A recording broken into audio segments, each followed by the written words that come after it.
list all the meetings coming up in the year, so I hope you'll visit that webpage. But we usually have this thing that's called open mic, and we give everybody in the audience a chance to come up and talk for 2 minutes. And they can, as long as it's respectful, they can say anything they want, because we believe in freedom of speech, right?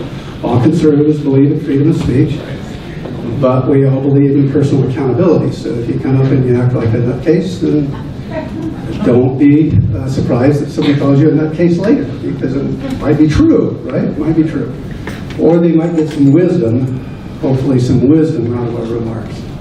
The other thing we do, which is what we're going to segue to right now, is we give candidates, people who are actively running for office during the time of the meeting, they get to come up and give 3 minutes. But we know what happens when a candidate starts talking. So we're going to try to fit them in 3 minutes, and they're usually pretty good. And so if you are an active candidate and you would like the microphone for 3 minutes, please come over here in the front so I can have you come up. First come, first serve, and I'll ask you to introduce yourself, and we'll keep it to 3 minutes. Now, I understand there's some local Mason County electeds that are running as well, so let's not forget those. So are you going to be first? She just pushed me in front of her. That's right. So I'm also, as the first, another thing we haven't done before, as a group, we usually wait for the primaries to get over before our organization takes a step to endorse a candidate. But we are so impressed by this candidate for the 26th that we endorsed her early. And we encourage you to listen and give her your ears and your support. Candidate Alicia.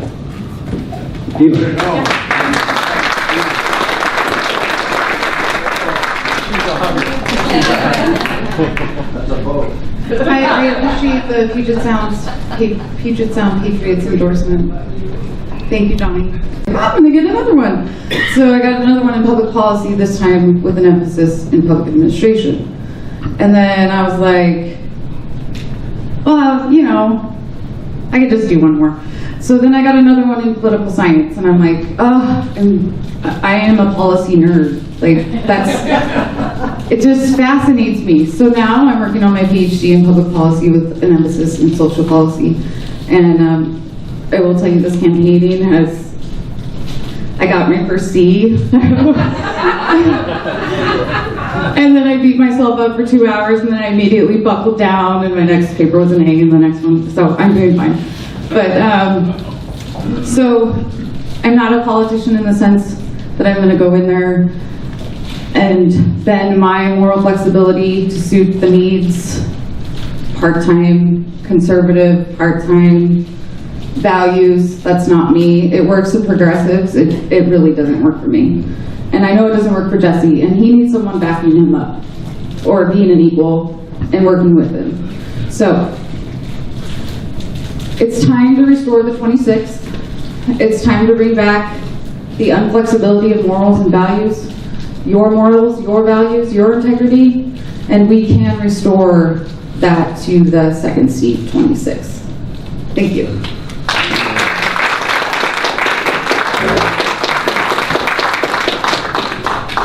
He was going to give me a handshake. Did you notice that was 2.5 minutes? Awesome, awesome. Okay, our next speaker for the Congress. Welcome, Elizabeth. Thank you, Tony.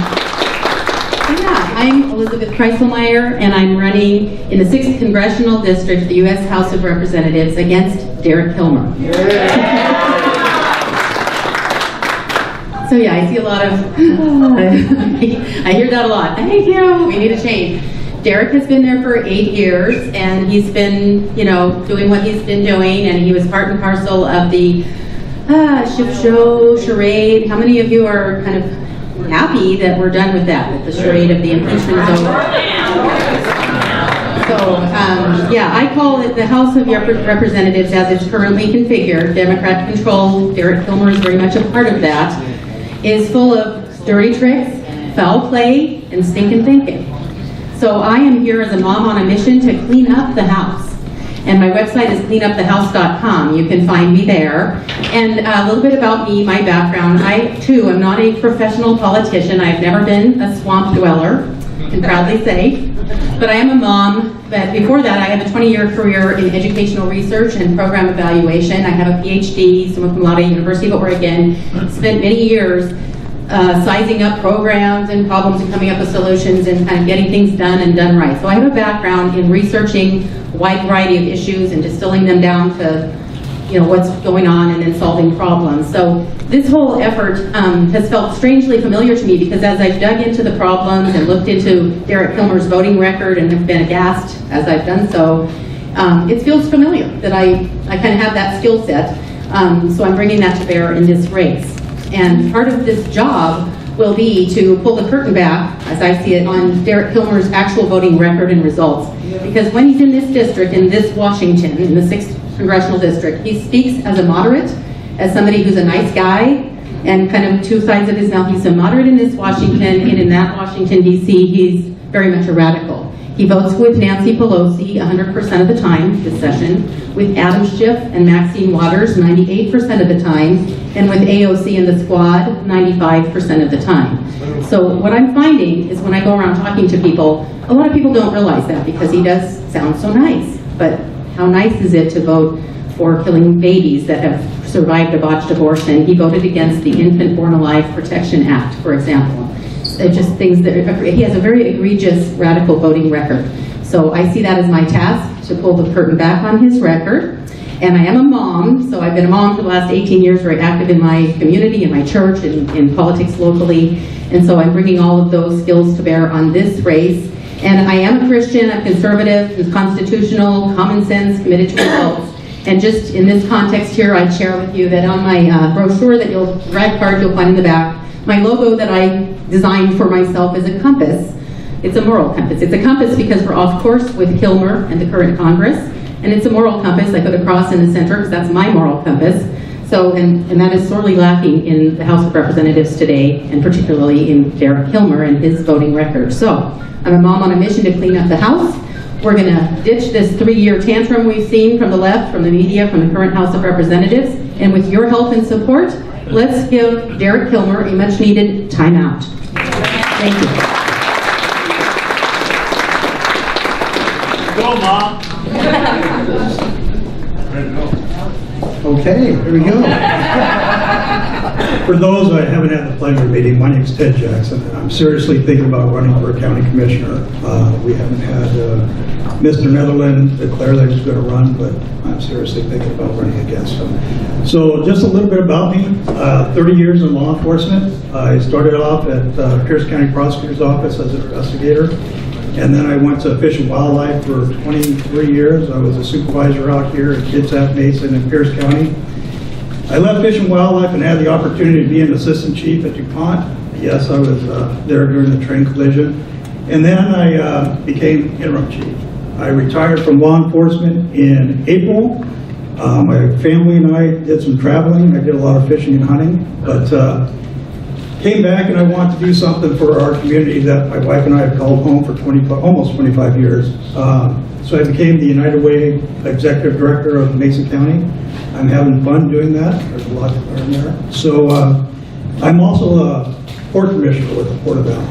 And that really got me spurred to run for County Commissioner because I really think there's got to be a lot more done in the county. And no offense to the two commissioners that are in the room, but I'm strong on public safety, strong on the environment, huge on transportation needs that this county needs.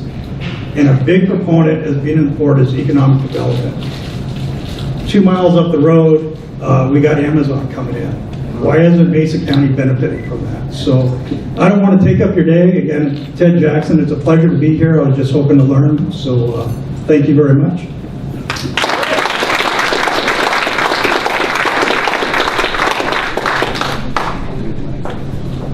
Are there any other active candidates? in the audience that would like a few minutes on life? Going once, going twice. Okay, so we're going to move on then to something that's near and dear to my heart. And that is, and you knew this was coming, right? Yeah, I knew it was coming.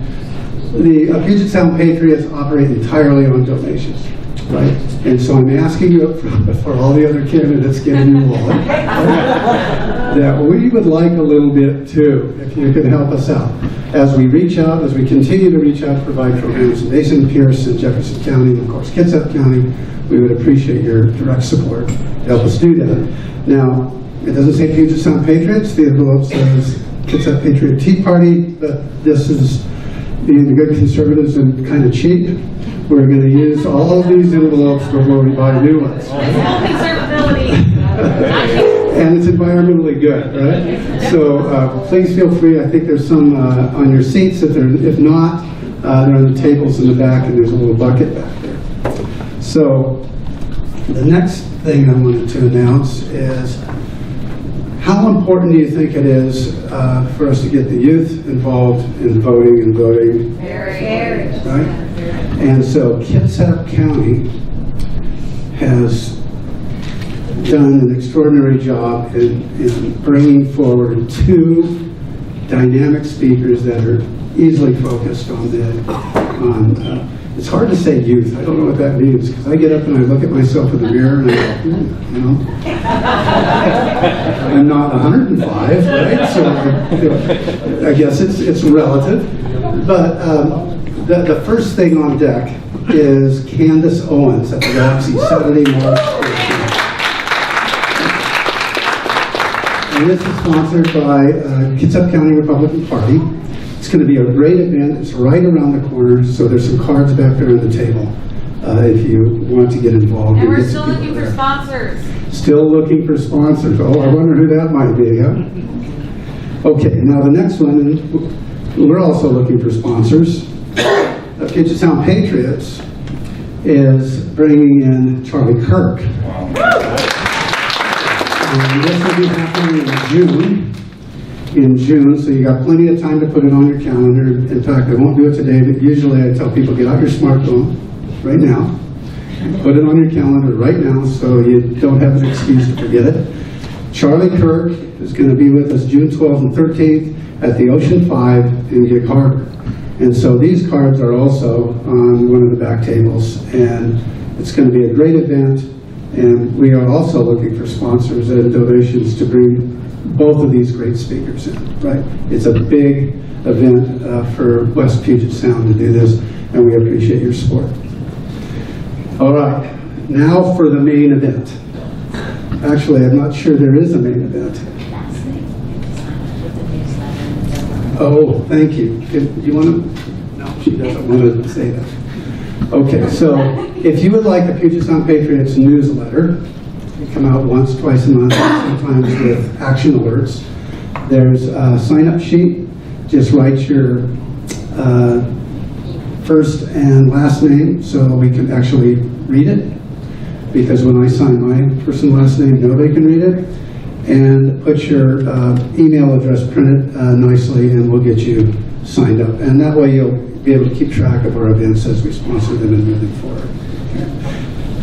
Board, did I miss anything else? Maybe it'd be a good time to let you know who the Puget Sound Patriots Board is.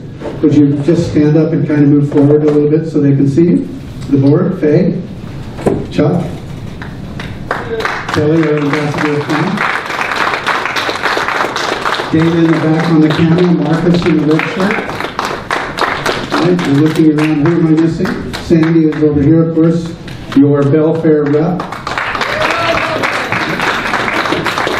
And I am, wait for it, Johnny Walker, right? So it's true.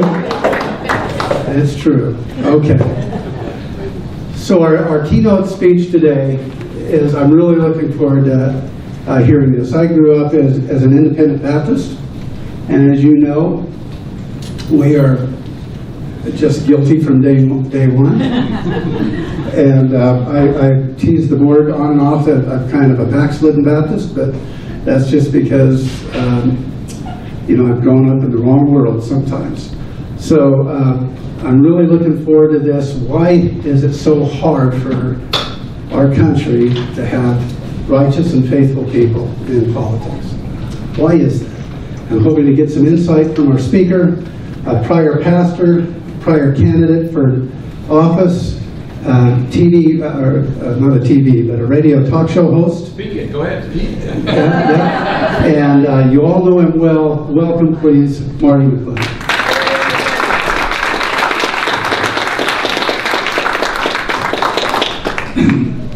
That's fine, yeah. Speak it, yeah, TV. Now, thank you all for coming out. I appreciate it. Like most of you know me. To Elizabeth's point earlier, too, that the scripture says that demons will come in as disguised as angels of light. So we understand that they come in wolves come in sheep's clothing all the time. So even though people look nice, see what they actually do, right? It's important. And then someone else mentioned about the youth. We've been talking about the youth for years and understanding that we know that's where the solution is, but why aren't we there? And so a part of my talk today will be about that. Now, I was asked initially to talk about religious persecution. There's a lot of religious persecution across the world, and I'll talk about that in a second as well. And it says there, what do you need to know about the battle ahead? And I will tell you right now that there is a battle ahead, but we're in the battle right now. The battle's been going on for a long time. It's part of a bigger war, which we'll talk about. And I don't want to get all crazy here, but the point is the solutions, we all know them. The bottom line is, how do we make a difference now? How do we go on? So I'll start off by, first of all, by those that don't know me. I grew up in Washington, Eastern Washington, went to see when actually ran Cooley. Small town kid, small town values. My dad was a rancher, construction worker. My mom drove truck. Went to UW, pre-med, the whole bit. So big wide world of Seattle. I've been over here ever since. Ran for office a few times, but before I did that, 15 years in healthcare, probably about 10 years in real estate, been about 21 years now in real estate now.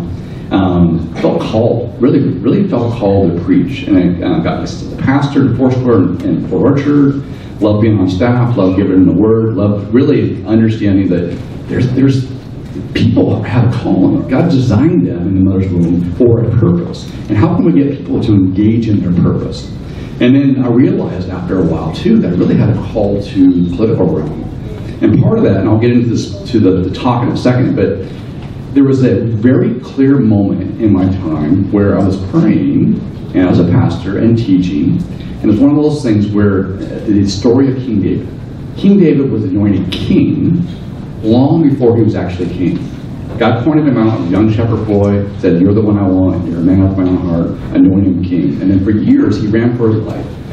He served, he was a boy, and no one took him seriously. Even before defeating Goliath, his brothers ridiculed him, right?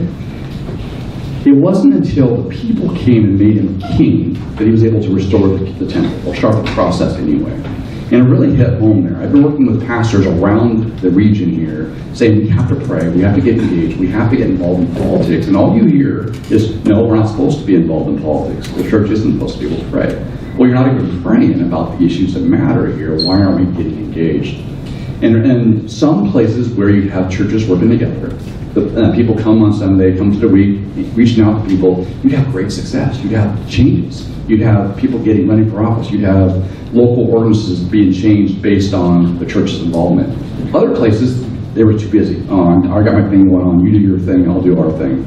There was no cooperation, and I realized because of that right there, that there was a point in time where the grassroots works together, and from a church standpoint, from a political standpoint, there's also a legal authority that calls the church forward. There has to be people of righteous integrity, people that are groomed, that have a moral character, that are in legal office that says, we're going to trust God in this, and we want to invite the churches into the process and say, we want you to pray. We want people to bring salt and light into the conversation so that we're making right decisions for the people. This is about stewardship more than it's about lordship, and it's like oversight. And so part of that launched me into the political arena. So when I ran my campaigns, and I have not been successful yet, haven't won the office yet. And yet the platform's gotten bigger. from running for office in 2014, I launched a radio show that came out of that. I was invited to do a radio show by Salem Radio, because I had been on several shows. And then that launched into a nightly thing, and then a weekly thing for 4.5 years all across the Seattle, and then rebroadcast all across Eastern Washington.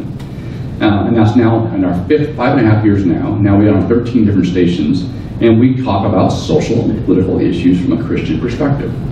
The idea is it's important. They're not separate, they're together. I'll talk about that today as well. And then I ran Lieutenant Governor, you all know that. It's probably where most of you know me from. But the reason being, I pray about it, there has to be an opportunity to talk about the moral issues that we're all facing from a political perspective. How we can make changes are better for everybody if we have people in authority that understand public service. It's not about being in charge, it's about serving and affecting change, and how that change is connected to our faith and not separate from our faith. So that's a long story, thank you. That's a long story to get started, but really, so out of this and out of that, the platform of 1.4 million people voting for a devout, open Christian conservative is pretty amazing in the state of Washington. Think about it, right? You know, because what I said was we're going to glorify God, we're going to serve and defend families, right? And we're going to bring solutions that really work for everybody. And part of that is education. So, and out of that, I became the chair of the Pierce County Republican Party. We wanted to have a church outreach and trying to mobilize groups of people, pastors and churches to get engaged, are still so afraid of getting engaged. Why? Why should we do that? We can't do that. It's not our job. It is, and I'll explain why. But oftentimes the conversation goes, no, it's for somebody else. No, it's not. You know, our faith is not truncated to one day a week. Our faith is everything. It's our worldview. And so I come to this talk from a biblical worldview. So just so you know, there isn't the non-biblical worldview as well, which we're facing right now in socialism, which we'll get there. We did a church and state thing in Pierce County in the middle of the week at a Salvation Army, and we had almost 100 people show up. So it's one of those things where people don't know the answers. They want information. This will be a little bit almost guard, but I'm going to cover the things that I've been asked to cover. So I'm going to give you a lot of information for discussion. We'll have some Q&A at the end, but I really want our candidates up here too and our electeds to have some food for thought, some fodder. And so that's my hope there is I give you some information to think about and to really understand where we're coming from, that it's all connected, and it really comes back to the fact that we have to have our faith exercised in the political realm. Okay? Okay. So we started off, I want to go through a little bit about persecution, a little bit about socialism. We have Bernie Sanders in Tacoma today, so I thought it was interesting. I want to talk a little bit about our Christian roots, and some people say we don't have Christian roots for our nation, but we do, and I'll provide some proof of that, so we can go on to there. Then I want to talk about the bigger picture of why we're here today, why we're involved, why candidates are stepping up and running for office, because there's a desperate need for this, for a change. We all know it. We all know that we're focused on the things that are happening to us right now. I'll talk about some of the bills coming down that we're being faced with. But the battle, right, is not won. The war's not won when the battle's over. It's the next battle and the next battle. We have to understand there's a bigger war going on. And how do we play our role in it? And how do we develop the next generation and the next generation to make sure that they're prepared for the battle ahead and the war. And then I'll talk about some solutions from my perspective, and then we'll go from there. Sound good? Okay. So we've seen across the news attacks against Christians at an all-time high in Europe. 3,000 attacks were reported on Christians last year alone. And this was the Gatestone Institute on January 29th of this year. Islamic extremists hacked 36 to death with machetes, including a Christian pastor. It says January 29th, 2020. ISIS beheads 4 Christian children in Iraq for not converting to Islam. An estimated 8% of all persecution, religious persecution, is against Christian believers around the world, according to the new British report. It also says the level of persecution in some areas is arguably coming close to meeting the international definition of genocide. So we know internationally, we're seeing it day by day, that Christians that avow that their faith are being murdered, killed, persecuted. That's the ultimate thing. You see it in China where pastors are being arrested. Okay, we're here in America. We can see things that are coming our way, whether it be in California or Seattle, out here, whether it be politics or so forth. But here we see Christian persecution around the world. It's okay. Anything else but you see Christians under fire. Locally, well, in the nation, United States, October 29th, New York passes a Johnson Amendment barring churches from political speech. Jackson, Mississippi, February 14th, Valentine's Day, a Democrat introduced a bill to the state house that would force parents that homeschool their children to provide the same curriculum as government schools.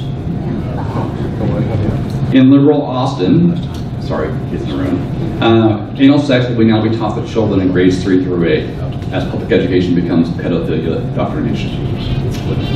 A priest at LA Rec tells Catholic school teachers to affirm 2nd and 3rd graders in their LGBTQ identity. Episcopal Diocese of Michigan consecrates its first lesbian bishop. And Jesuit Gonzaga U over in Spokane opens up America's first Catholic LGBTQ rights center.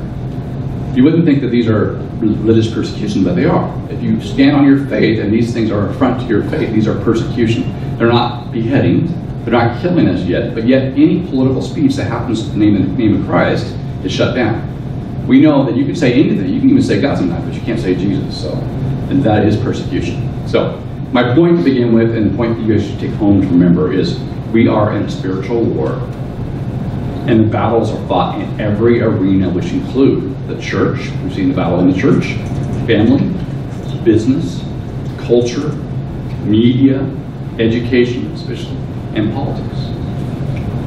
But people of faith, particularly those that hold Judeo-Christian values, do not understand the threat, have bought into the lies, or have willingly abdicated their authority and responsibility for the most part. We're not at the table or in the fight. If we're not in the conversation, how are we influencing the outcomes? Oftentimes you find people of faith reacting to the bad things that Olympia did to us, or the bad things that DC is doing to us. And yet there's nobody of faith, or very few of faith that are there, holding down the fight and saying, no, this is not right. There is a better way. There's a godly way. There's a way based on biblical truth. Now, we have some there, and of course I'm looking forward to our panelists as well. And I've been on panels before with people that express their faith through their service in public office.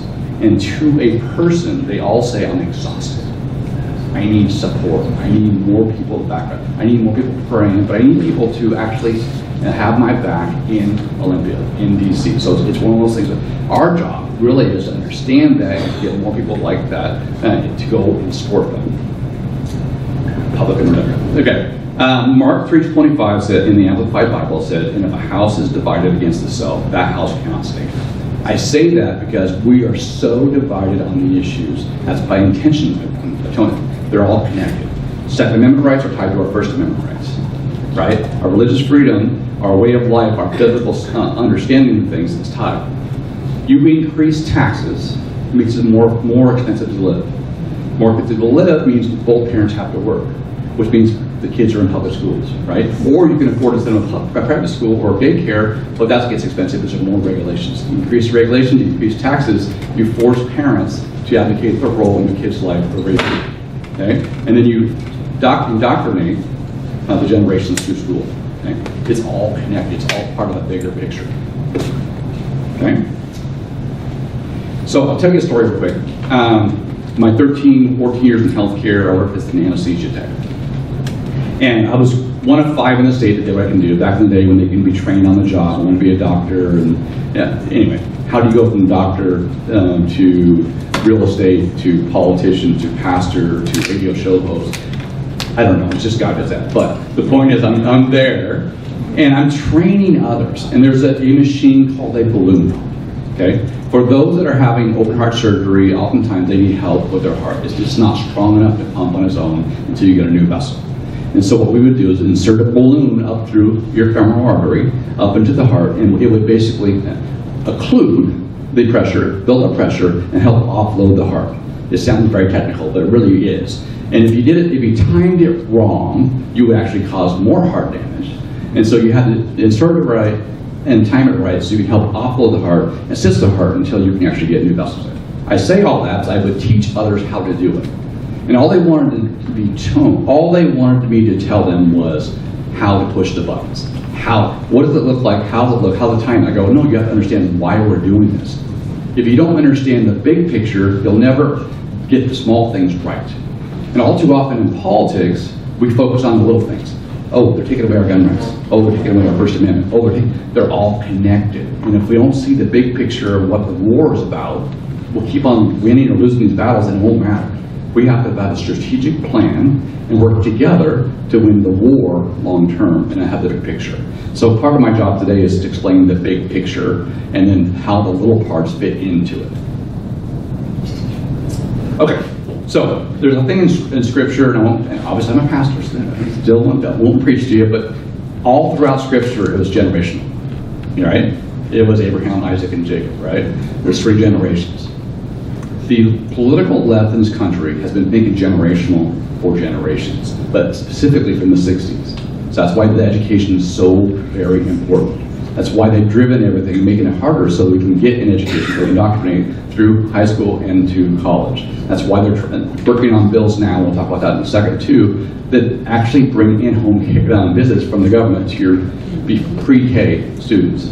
So that K through 12 and then birth through kindergarten actually have the same government education, right? Which means open them up to things that we don't want them to. Education is under assault, and it actually is the battlefield for the future. For whatever we do, if education isn't involved in the solution, we may win now, but we'll lose long term, and we don't want that. Homeschooling, though, because of the radicalization of the left and the political environment, has tripled in the last 10 years. More parents are keeping the kids home, making the sacrifice to instill new values, their values into their kids. I think this is great, but that's part of the solution. All right. Barna is a study. Kids 18 to 35 years old. This is something we talked about earlier about reaching kids. 4 out of 5 affirm, and nearly half strongly affirm, the society is facing a crisis of leadership because there's not enough good leaders right now. They're looking for leaders that have values they can believe in, something to believe in, something that they can follow, someone that they can aspire to be like. Okay? So what does that look like? When you have a vacuum where nothing matters, where this sort of subjective morality, and whatever you think is right, they're lost. They're grasping for something to believe in or someone to believe in, and so you have the rise of people that actually believe, whatever it may be, it's something they can grab onto. So on that note, a Gallup poll found that 69% of those under 30 said they'd be willing to vote for a socialist presidential candidate.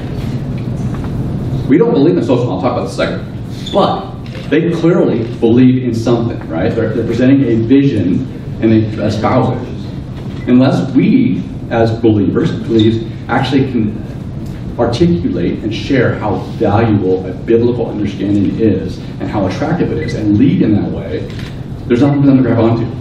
We have to have the alternative message, the right message to them. So, Franklin Graham urged Christians to pray for our nation in the upcoming elections. He added that Americans need to register to vote. We do. Otherwise, we will lose our country. We're in the process of losing our way of life in our country through the next generation. We have an opportunity. We're in a time where we have a choice. We're in a time where we can make a change. In a February 12th post on Facebook, Franklin Graham said, the Democrat Party has changed so much that it's hard to believe. Just a few days ago, Bernie Sanders declared that being pro-choice is an absolutely essential part of being a Democrat. Okay? I'm going to get deeper into this. Bottom line is we had Mark Malosha, who's the IW president, no longer welcome the Democrat Party because of his pro-life stance. Life really is essential stand. If you have a biblical understanding, there should be nothing. You should only understand that life is important to God, it's important to us, which means you cannot be pro-choice. And so the Democrats are saying if you want to be a Democrat, you cannot be pro-life. Period. And so there's funding for Planned Parenthood. This is a big deal, but there is the Libertarian Party, and they formed. They split right down the middle over life. The Republican Party is fighting over life. Our platform is very strong, pro-life. And yet you have a large segment of our party that doesn't want to talk about it, doesn't want to fight for it, doesn't want to advocate for it. And if you are someone looking for something to believe in, a party to believe in, a candidate to believe in that ties themselves to a party, Republican as I am, you want candidates to actually stand for what they say they stand for. Not be somewhere in the middle, some waffling. And we see a lot of waffling where you're like, I'm moderate. What does that mean?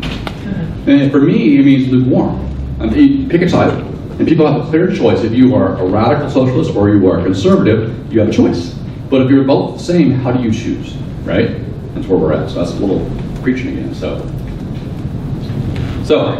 Franklin Graham said this a couple years ago too. And I'll say this, and you can argue with me if you want, but talk about biblical worldview versus an anti-God worldview. Anything that's not a biblical worldview is really an anti-God, period. So communism equals anti-God. Communism is the state is your God. The state is everything. The state provides for all your needs. The state controls everything. The state becomes your God, which is anti-God. Or, if you want to be real controversial, anti-Christ. Which is really what we're talking about. It's not a problem with God, it's a problem with Christ and Christian and Judeo-Christian values. Okay? So, if you're looking at politics, you're looking at family, you're looking at business from a biblical worldview, everything's connected.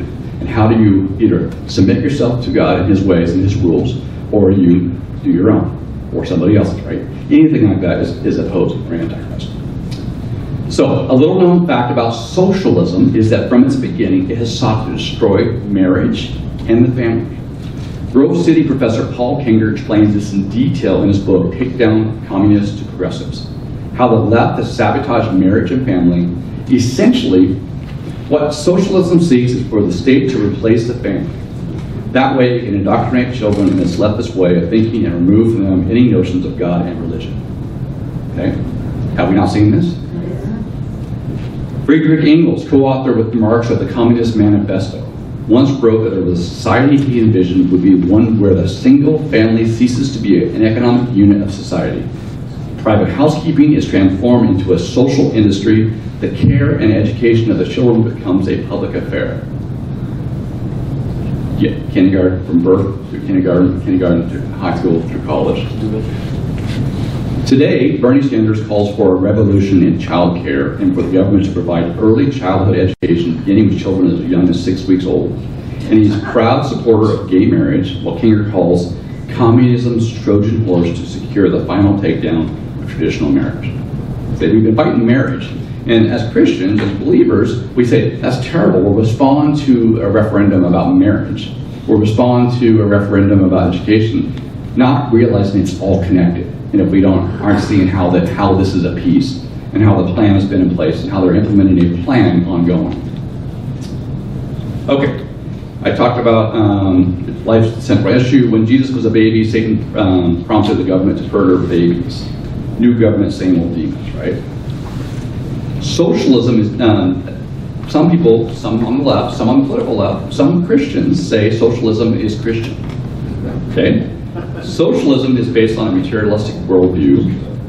Socialism punishes virtue. Socialism endorses stealing. Socialism encourages envy and class warfare. Socialism seeks to destroy marriage and family. None of those are Christian values. It is not Christian.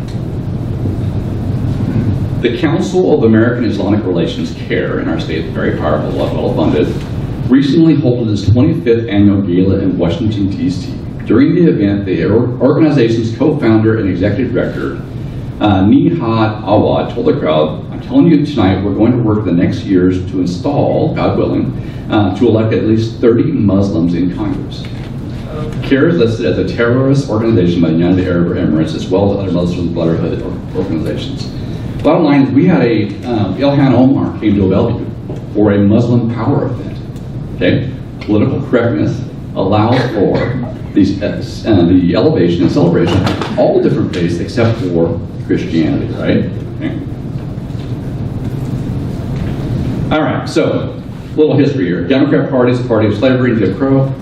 Margaret Sanger placed Planned Parenthoods in black neighborhoods predominantly. It was part of eugenics, genocide. 1984, Seattle Black. This is our local numbers here. In 1984. Rainier Valley, mostly predominantly black neighborhoods, had the highest percentage of home ownership, highest percentage of two-parent homes, and highest graduation rates in the state. Okay? 40 years of Democrat control, 35 years later, they have the highest percentage of single-parent homes, 80% of all abortions are done in black neighborhoods, lowest graduation rate and highest crime rate. Okay? The policies that are in place, political policies, are destroying families and communities. And the sad part is the majority of the same community will continue to vote for people that do this to them. And yet those churches say we can't get involved in politics at the same time, right? I had a conversation with a bunch of, that basically Church of God in Christ, there's several churches in Seattle, black churches, about 5,000 members, and they said Democrats care more. I go, that's not true. Here's the facts. And they didn't care because that's what they've been told, that Democrats care more, therefore we must vote Democrat. I go, but the policies that they're enforcing have been hurting you, and they know these numbers. I go, isn't the most important role for you as a church and pastors is to restore men to households in your community? And they go, yes. I go, there's a policy right now that penalizes men staying in homes. Right now you have a policy that rewards women that are single mothers, that when the man is absent, they get public aid.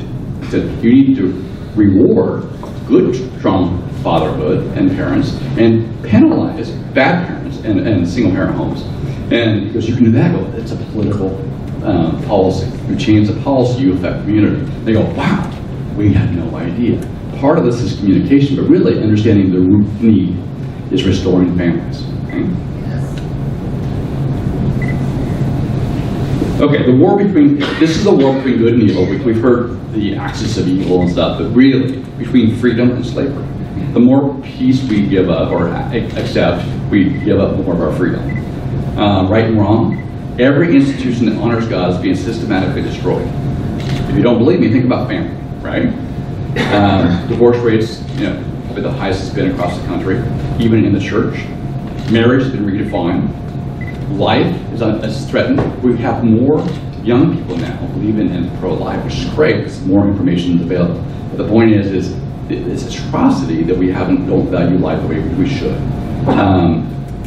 Freedom, parental rights, education, property rights, they're all connected and they're all being eroded based on taxes and policies and stuff. Literally, politics affects everything in our way of life. Okay? Fatherhood, conservatism, manhood, and men in general. Now, I'm not talking to women, but think about this. For generations now, especially the last 30 years, every TV show shows a dumb and bumbling dad or an absent dad, a strong, powerful woman, right? You have policies that reward single-parent households.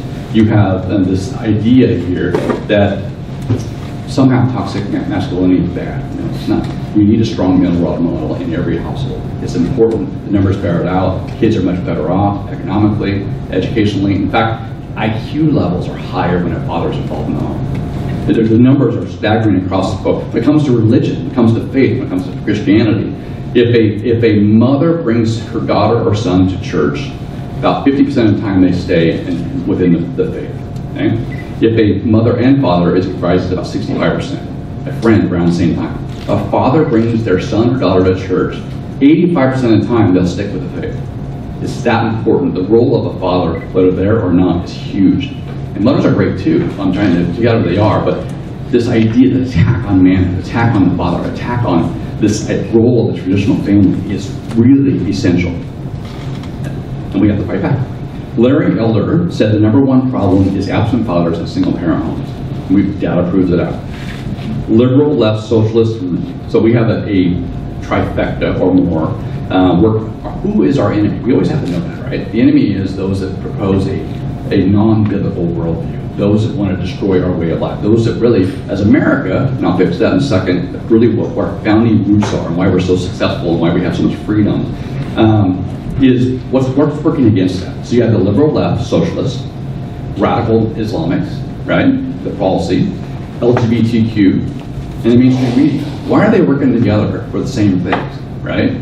They all have a different reason for doing it, but the bottom line is anti-God. Because Christian religious-based values is an affront to what they believe.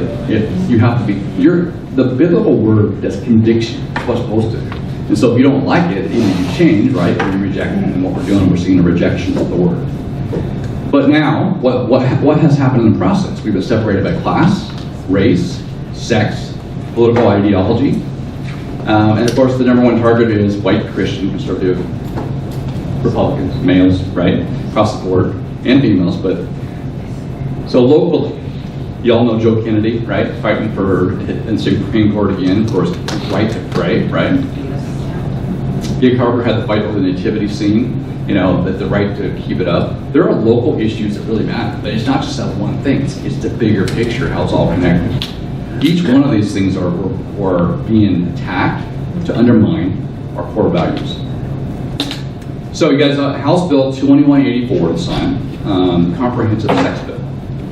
Okay, this is a legislative bill, the companion bill 5395, that requires comprehensive sex education from kindergarten through senior year, and we're talking about pictures of using vegetables as sexual tools as young as 5 and 6, 7 years old. So it is bad, but how does this happen?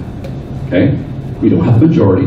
We don't have people that have an understanding, a moral understanding, a moral character to say, no, this will never happen. What you have is this anti-God majority that says, no, we're going to do this because it's what we believe in. We're going to destroy every shred that is biblical understanding. So, number 2, you guys have all seen this too, the Senate Bill 5683, which is the Welcome Baby Act.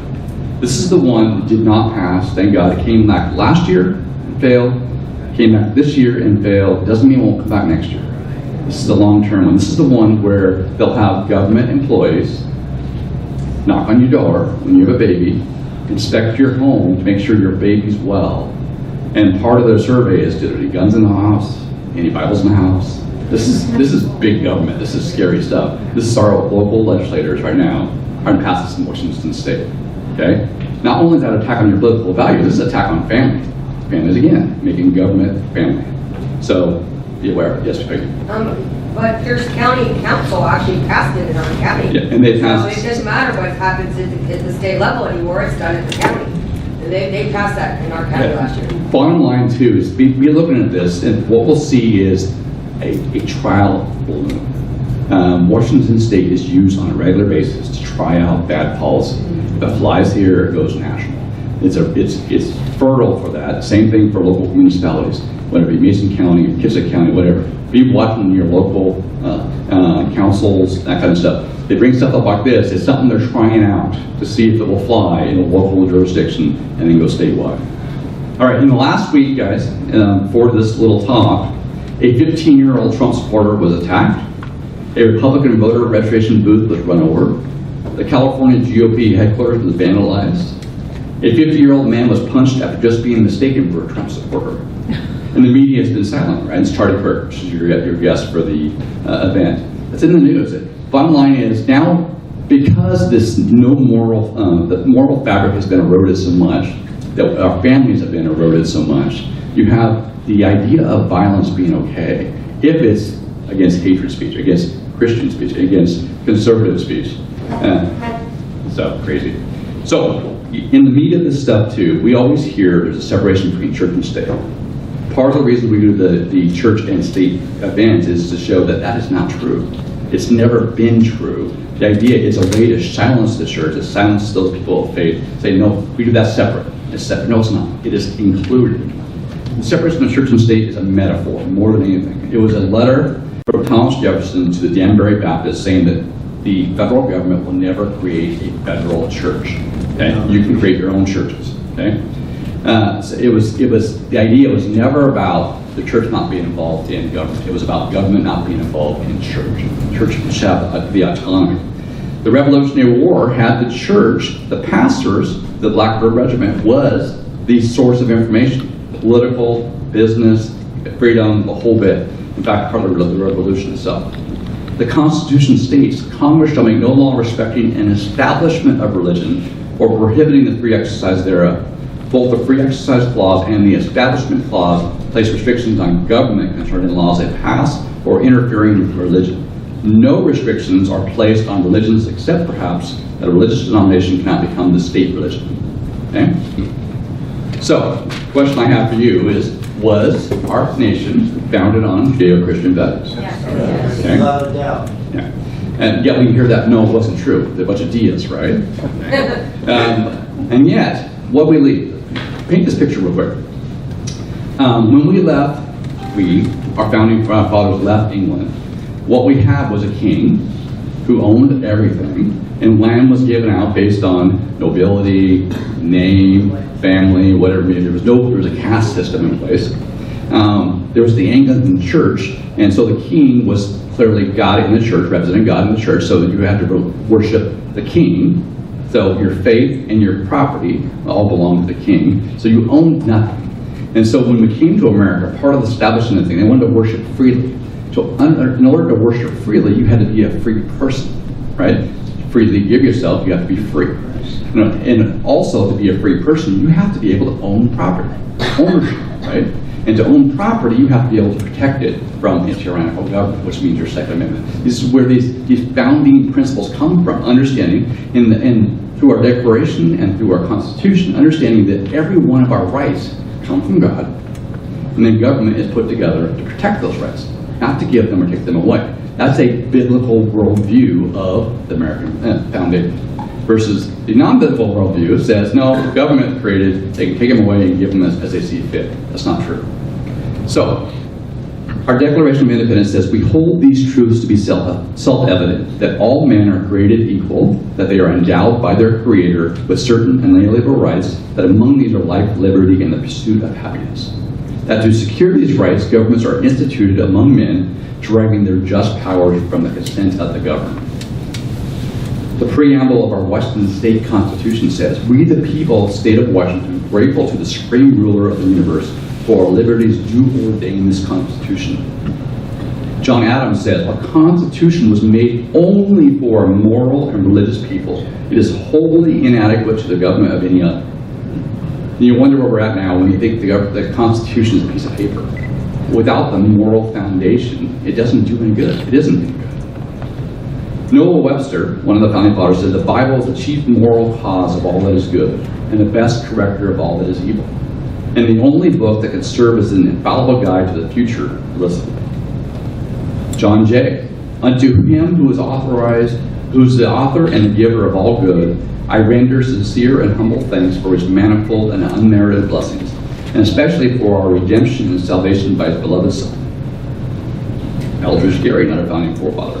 With one heart, one voice, we may prostrate ourselves at the throne of the heavenly grace and present to our great benefactor sincere and unfeigned thanks for his infinite goodness.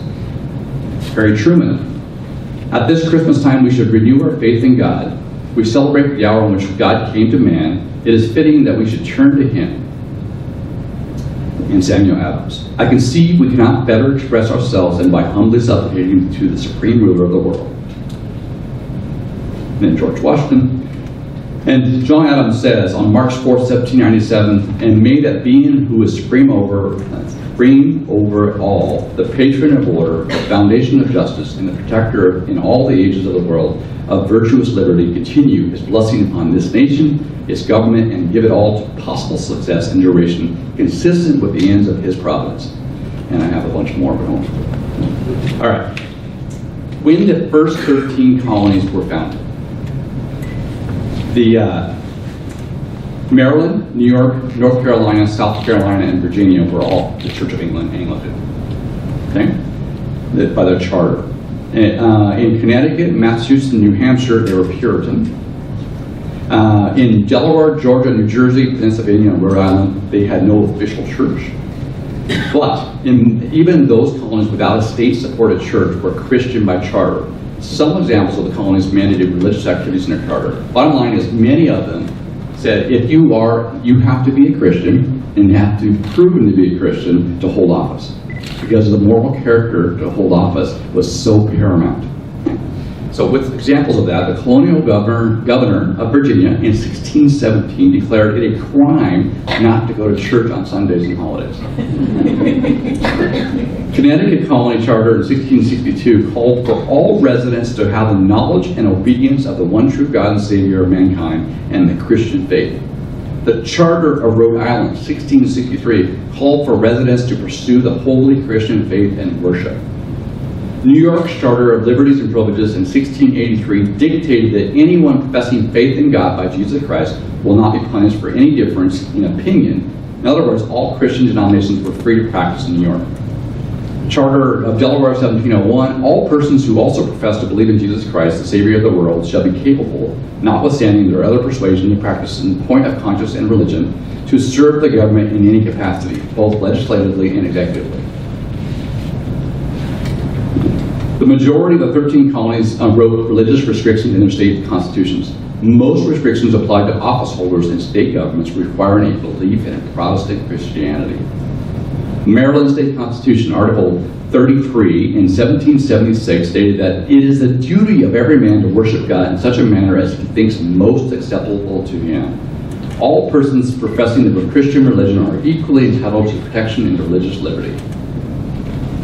Delaware State Constitution says, the oath they swore on, I do profess faith in God the Father and in Jesus Christ, his only Son, and in the Holy Ghost, one God, blessed forevermore. And I do acknowledge the Holy Scriptures of the Old Testament and New Testament to be given by divine inspiration. This is for the legislature. This is the oath. I'll just skip down here. Georgia Constitution in 1777 allowed for citizens to have free exercise of their religion, but also required that representatives be of the Protestant religion. There are about 30 more. We understand that the 13 colonies, the Declaration, our founding forefathers, the people that came here for religious freedom, believed that the Christian biblical basis was the root for everything we did here. The Ten Commandments, the Bill of Rights, all that came from that. So there is historical proof that, yes, it was based on Christian values. All right, South Carolina Constitution, 1778, requirements for state authorized church, that there was one eternal God and a future state of rewards and punishment, that God is publicly to be worshipped. The Christian religion is the true religion, and the Holy Scripture, the Old and New Testaments, are of divine inspiration and are the rule of faith and practice. All right, so what happened? We all know where we're at now, right? So 1954, the Johnson Amendment came out, Lyndon B. Johnson, basically tying the U.S. tax code nonprofit status to churches. They couldn't talk about politics or endorse candidates. They can do a lot more than they actually do. FPIW.org, go there, it tells you what you can do, but they've gone so far from that. So if the line is you can't endorse a candidate from the pulpit, we decided the church in large goes, well, then we won't do anything political. It's a big difference between not endorsing a candidate. In 1962, Ingle versus Vitale, the U.S. Supreme Court ruled 6-1 against prayer in schools. Okay? That same year, 1 year later, there were 2 cases that removed Bibles from schools and Bible study. Okay?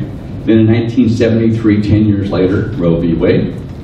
And then 2015, Oberfeld versus Hodges same-sex marriage. So you see this not gradual, but rapid erosion of our values. But think about this. It wasn't the church that did this, right? It was political people in political power or judges who are appointed or elected politically that are affecting our faith and beliefs and making laws on the land that affect everybody. So once again, why isn't the church engaged in this? Why isn't the church fighting where the battle is? It's a problem, right? So when Christians and Jews stay out of the political arena, there's a void. A void is filled with everything that would not be there if they were. So remember when we pulled the troops, when President Obama pulled the troops out of Iraq? And what happened? A vacuum that was created. It was filled with ISIS, and you have the caliphate build up, right? Okay. The same thing as a campaign across the state in 2016. Walla Walla had a homeless and drug addiction problem. Okay. They go, we got an idea. We have a vacant city lot. They can camp there for free, and we'll make sure it stays in one local area. We'll corner it, right? Well, and then we won't enforce it. What happened was its own little society grew up. Okay, there were people that basically enforced prostitution for protection. They sold drugs online. So basically, mob rule came up on this one city lot because they didn't. They ignored it. Bottom line is, it was a vacuum created where they pulled out law and order values, and then you had this society pop up on a court of drug use and so on. So, all right, our state. Former Governor Dan Evans, a Republican, signed legislation that put legalizing abortion on Washington ballots in 1970, referendum 20. Before Roe v. Wade, Washington State passed legalized abortion, and it was a Republican governor that did it. Think about that.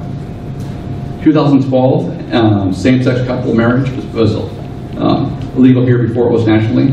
Mayor Ed Murray, Derek Kilmer, was part of that, writing legislation for that. Rich didn't know that. Washington is frequently referred to as the United States' most LGBTQ-friendly state.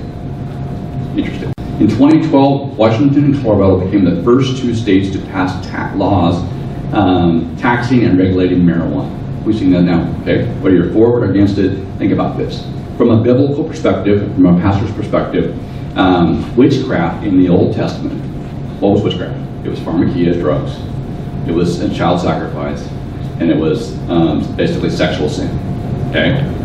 Well, we passed all three, the first state in the nation to pass all three. Think about that question. So with the battle, it's a spiritual battle, spiritual war being fought out in a political environment, okay?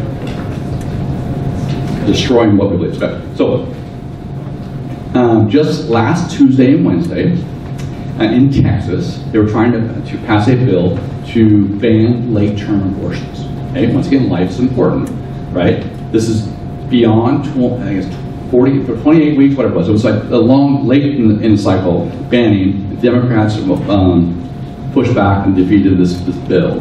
During the process, you had Christians and pro-life supporters singing Amazing Grace. And you had pro-choice people singing and chanting, Hail Satan, Hail Satan, Hail Satan. That's not by accident, by the way. I'm just saying, this is happening in the news right now. It makes you go, okay, it is what it is, right? So the Word of God says, woe, judgment is coming to those who call evil good and good evil, who substitute darkness for light and light for darkness, who substitute bitter for sweet and sweet for bitter. Woe, judgment is coming to those who are wise in their own eyes and clever and shrewd in their own sight. You ever notice that many of these leftist politicians talk about how smart they are, how wise and smart technology and smart, you name it, and then they go and do things like that are evil, or they call, well, tolerance is elevated higher than charity. You know, it's just, we know this. All right, I'm gonna cruise through. So facts are, you guys know this from a political standpoint, less than 2% of people in the United States ever really get involved in politics, meaning give money, support a campaign, run for office. That's a small percentage. The good news is a small increase in that changes everything. Less than 50% of those that say they are Christian are actually registered to vote. We could change that. Divorce rate, though, is the same in the church as it is out. Something's going on in the church, right? 50% of men in the church have dealt with pornography. So there's no solid foundation anywhere now, biblical foundation of standing on value and truth. Okay, 50% according to Barna, that includes Catholic and Christian and Pentecostals and evangelicals, believe in abortion sent to term. How are we going to be the light, salt and light, if we can't get our own house in order? Okay. How are we not in the fight? So one question is, where's the church? So I'll make this quick. Turnout. In 2016, 46.9% of the registered voters did not vote. 25.6% voted for Clinton, 25.5% voted for Trump, 1.7% voted for Johnson. Half of America is not even passed. Those are the registered, not just the ones that could be registered. 2012 and 2016 both had exactly 59% turnout of the registered voters. Think about this. Evangelicals emerged as one of Donald Trump's most ardent bases of support, and only 4 out of 5 evangelicals voted for Trump. You'd think that's really high, but it's actually the lowest percentage of evangelical turnout since Bob Dole in 1996. Think about that.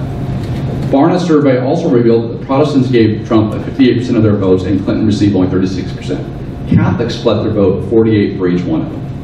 The first election in 20 years where the Catholic vote wasn't won by the Democrat. Think about that. You know?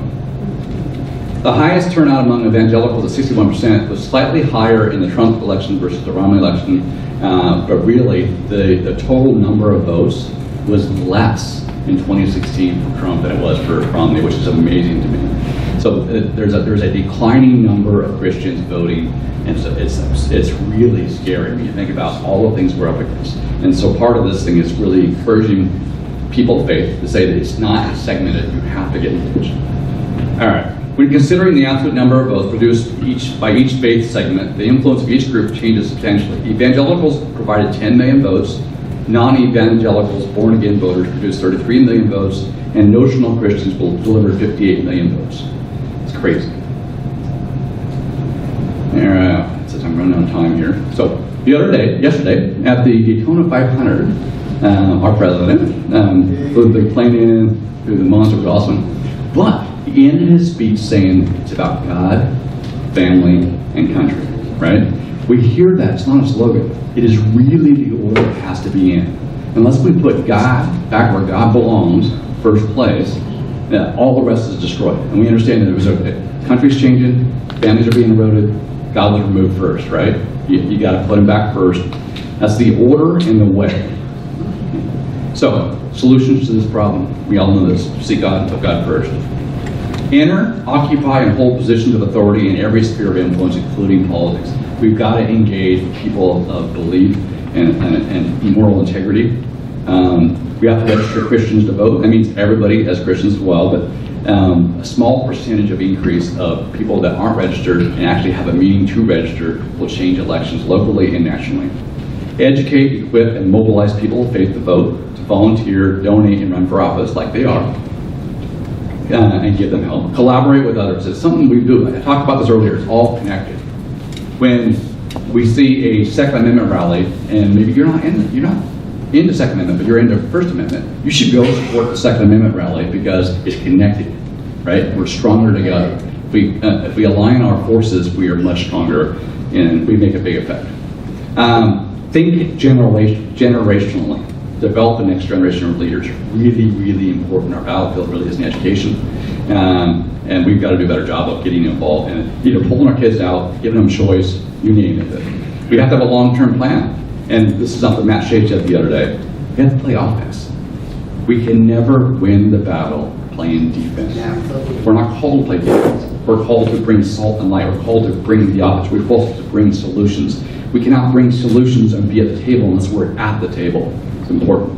And then stand on our values. Whether it be the Republican Party, the Tea Party, whether it be your own family, whether it be your church, whether it be your political party, if you don't know what you believe in and you don't stand for it and work for it, no one else will. People have to have a conviction to stand on their values. And then the results are up to God. We know this. This is what Scripture says. But we all too often put it in our own hands. Well, maybe if I just compromise now. If you compromise now, you will always compromise. That's it. Sorry. Thank you.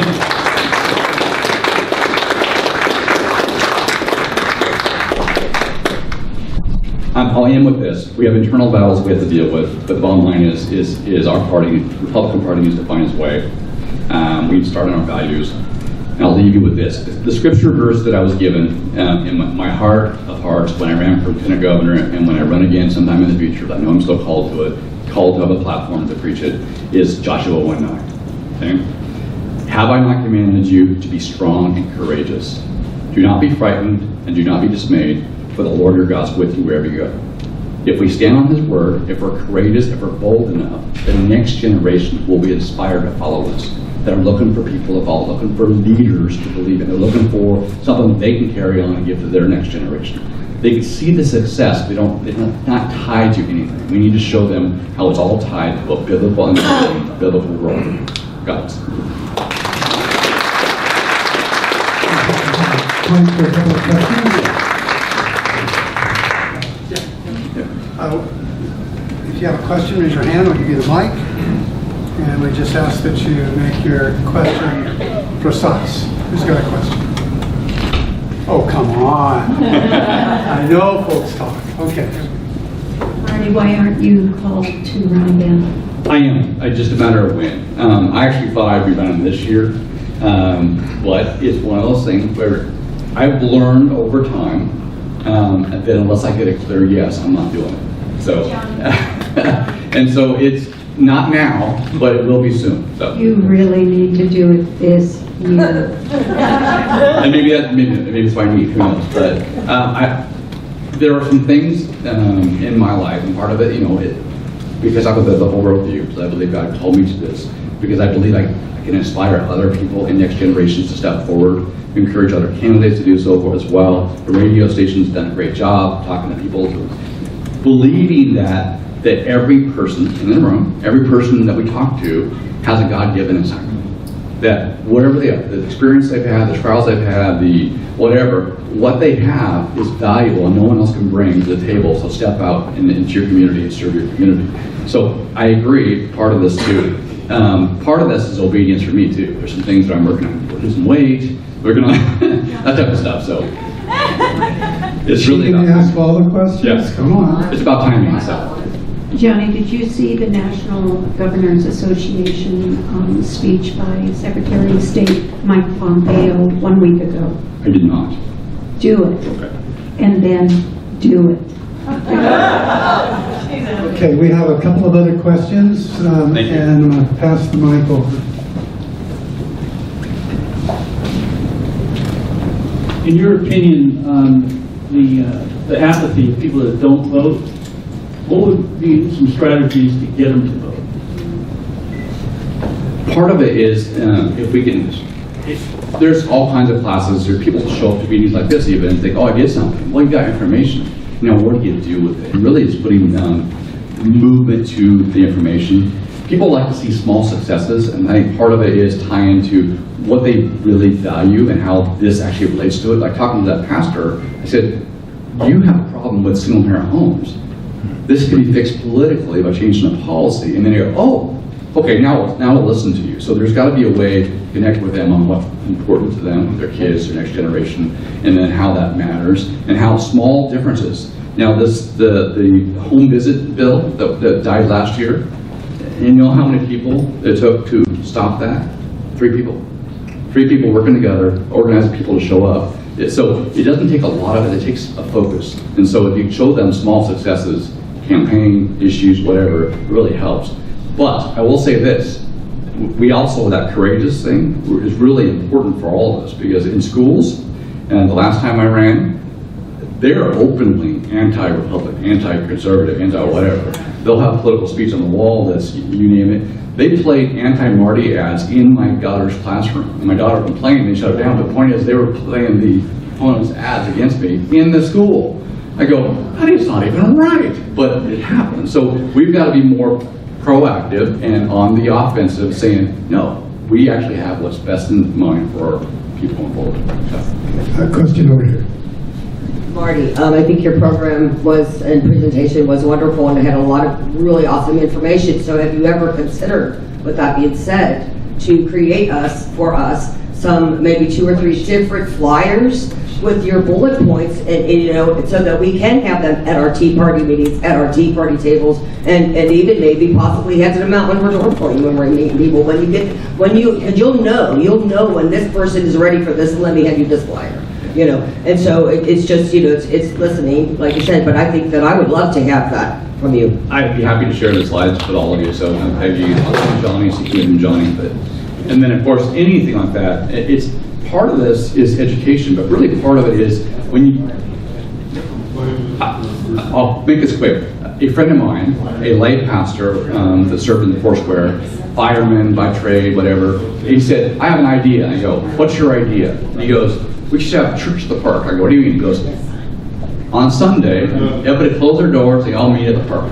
I go, brilliant. And he goes, why would that be, right? We all are so sheltered in our little boxes, whether it be our church of 70 or church of 500, whatever it may be. If we all showed up and realized how many people are just like us, we would be empowered and emboldened to actually do something together, right? Because there are a lot more of us than there are of them, period. The last Barna poll, nationally, just under 70% of all Americans identify as Christians. And yet, we have all this anti-God policies being done because we're not there, right? So. Okay, we're going to, people are starting to fidget, they need a break. So I'm going to take one more question. We're going to do a break, 5-minute break, and then we'll reassemble and we'll get the panel in. Okay, your questions. So, right now, the Attorney General is one of the positions that is up for election, as well as a number of judges for the ballots. Now, the actual voter pamphlet does not tell you a lot of information about the Attorney General or the judges or their religious affiliations or views. It takes a lot of work in order to get that information.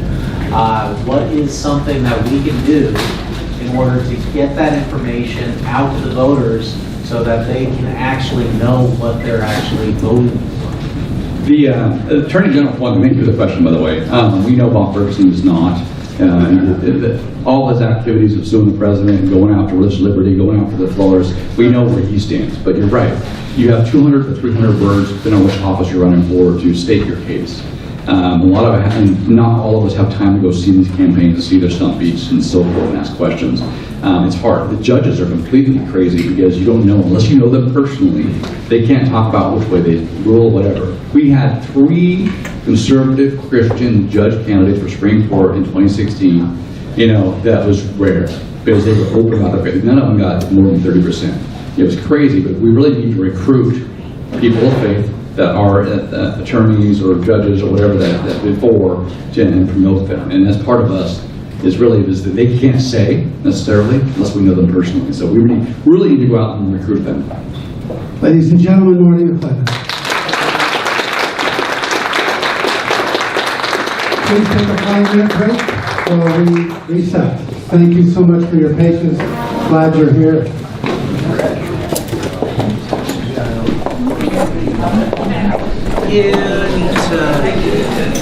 There were some eyebrows that said, well, who's Charlie Kirk? So Charlie Kirk is the CEO and founder of TPUSA. And Candace Owens used to work for Charlie Kirk. Yeah. And so Candace Owens is out now on her own doing a radio show. She's with Prager and she does a lot of her speaking. But they used to be the dynamic duo. So Charlie Kirk is a 30-ish young man who's nationally known and is setting up chapters of youth in all the colleges, limited government and free speech on campus and so on. So I've been asked, we're going to give Christine Cowan, there's going to be a prayer breakfast at this Olympic conference, and Christine Cowan, are you going to come? Yep, she's kind of waiting. And we're going to do a 1-minute promo on the prayer breakfast. Thank you. So I've been privileged to ask to lead the prayer breakfast this year at our Olympic conference. So from 7:30 to 8:30, we're going to get together and have breakfast, but put God first in front of the conference. And we have actually 3 pastors of different denominations going to say a prayer. We're also going to hear from Coach Kennedy, about 10 minutes, on his experience with putting God first. And then also, we're going to have a star athlete to be announced. And he's going to talk about competing well for the faith. And that's kind of the theme for the whole prayer breakfast, is competing well for the faith. So I hope you can all join us June 12th. And we're going to be here 7:30 to 8:30 at Oceans 5 in Gig Harbor. You're all welcome.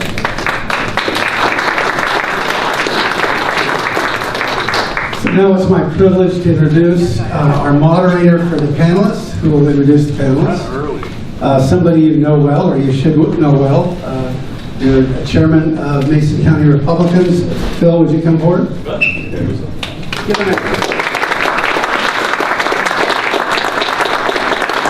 Thank you everybody for coming, and I am the chair of the Mason County Republicans and honored to be asked to be a part of this. I think religious freedom is super important, so I'm so pleased to hear, have them set the Puget Sound Patriots ask me to facilitate and ask us to participate and figure out how does this affect our lives. And so I have a few questions that I've kind of prepared. I want to ask our panelists, but I want to also I want you to think about questions.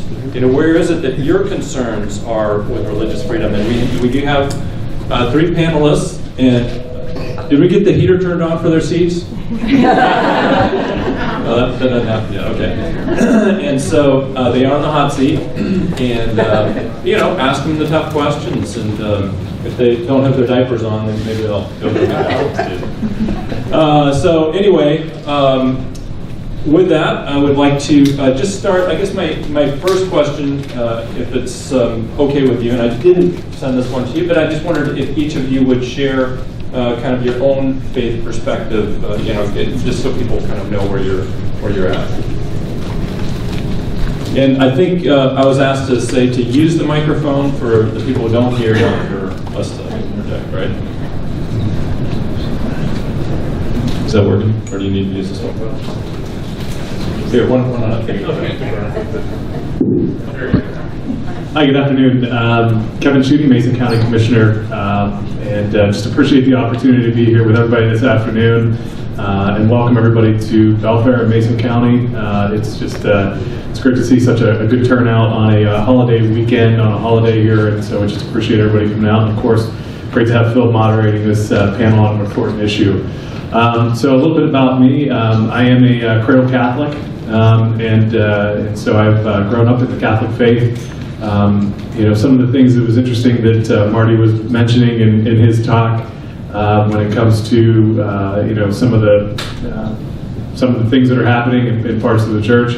If you know your Catholic catechism and your Catholic teaching aren't in line with millennia of teaching and doctrine, and so we have a responsibility as Catholics to adhere to the teachings of our church that have been handed down from Jesus Christ himself. And so kind of grown up in that faith, and have my mom was actually a parish administrator up the road here at Prince of Peace Catholic Church until she passed away 2 summers ago. And so there's a lot that goes along. There's a lot of responsibility that goes along with being a faithful Christian and faithful Catholic, and just try to do my best to live that out every day. And I think one of the things that's that came to me as I was thinking about some of the things that I would probably be asked about and talking about today. I'm a commissioner. That's my job. I'm more than just a person who was an elected official. And a lot of that is rooted in my Catholic upbringing and my faith. And it's more important for me to be a good and faithful Catholic than it is for me to continue on in politics. I might not always win an election, but I'm always going to be responsible to my faith. And so that is always at the forefront of my mind, in large part because of my family's upbringing and because it's just been a central element to my life. Before we go on to the other, I did not introduce our panelists, which is kind of the first thing you're supposed to do. As moderator, you can see my... Look who's on the hot seat now. Well, I'm standing up. Kevin Shutty, our county commissioner here from Mason County, and Sharon Trask, another one of our county commissioners. And in the middle, keeping them separate, is Sandy Tarswell at Shelton School Board. All right, go ahead. Well, my name's Sandy Tarswell, and I like to, my journey is a little different. I tell people that politics led me to faith, and faith is what keeps me in politics. And that's a bit of a twist for a lot of people to hear. So I'll tell you a little bit about the journey. A lot of people aren't real proud of their middle name. I'm very proud of my middle name, and I'm rather thankful for it, because my mom couldn't keep me, or my sister. And so I consider my middle name to be a gift from her. My middle name is Noel. I'm born on Christmas. So growing up, there were times I wanted Noel to be my first name. I wanted to use it more often. But I even had a special song about being born on Christmas. And as I look back at it now, that song didn't mention Jesus. It didn't occur to me at the time, but it was a special song. So at ages 7 and 5, my sister and I were adopted, and for a few years we went to church every Sunday. It was fun, but that was about the extent of our religiosity. It didn't percolate into any other day of the week. Then we learned that our pastor had a weakness for young girls in the church. My sister was one of them. Shortly after, we moved and never really picked up with church again. We visited a variety of churches, but were unimpressed.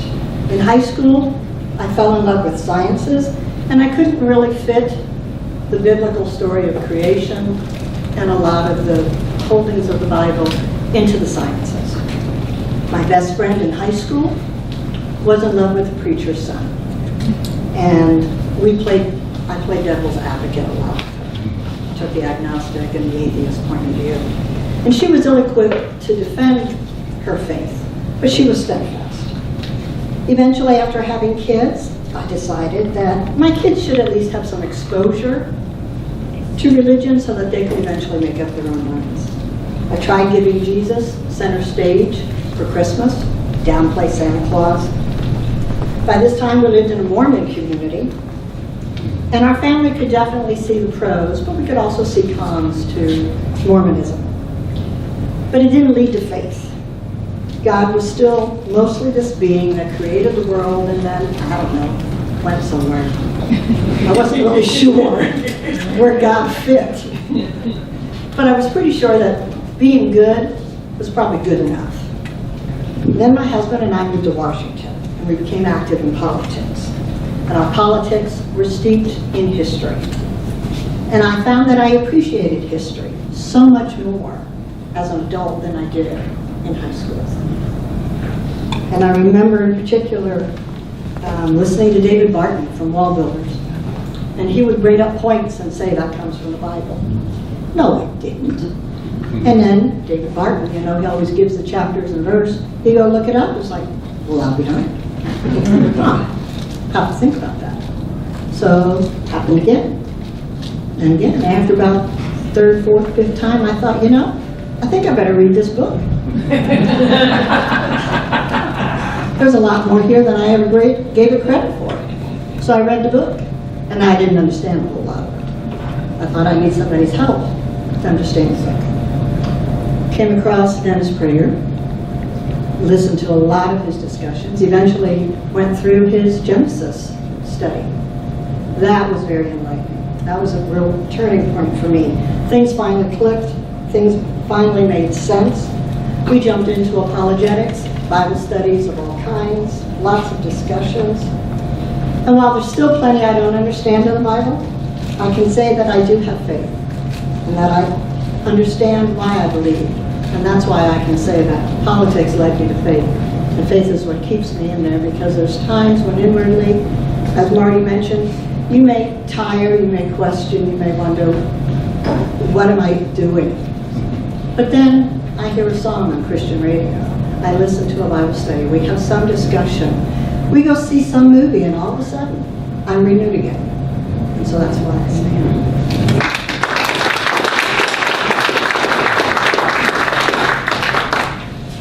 I'm Sharon Trask, Mason County Commissioner, District 3. So I was raised, my story's a little different. I guess it's kind of cool. Everybody has a different story, and that makes it fun. Also, I am not a very good public speaker. So I was raised, my parents were Mormon. I had 3 brothers. 2 are still Mormon, and my little brother and I are, I don't want to say wanderers, but we know that God has the center of our life, and we don't go to a specific church, but God is a huge part of my life. I prayed to God over and over and over, saying, do I really need to run? Yes, and there's somebody else that I can support. And he never answered, so I took that as a yes. But all of my decisions I take to God. God is such a big part of my life. When my mother passed away, it proved to me that God is there and that there is a life after death. Had a hard time. She's 9.5 weeks with cancer, and so I was helping her go through all of that. And when she finally passed away, I sat and I just bawled and bawled and bawled. And then when they were taking her body out, behind me, she said my name. And she said it wasn't her sick voice.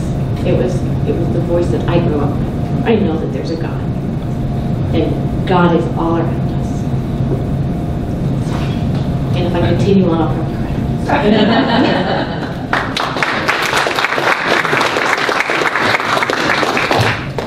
And so one of the things, I just want you to understand, we probably all come from a little bit different religious backgrounds, and one of the most important things, I think, is giving space for other people to not agree with you. I think that is central to our idea, is not having to say, hey, you have to agree with exactly what I say.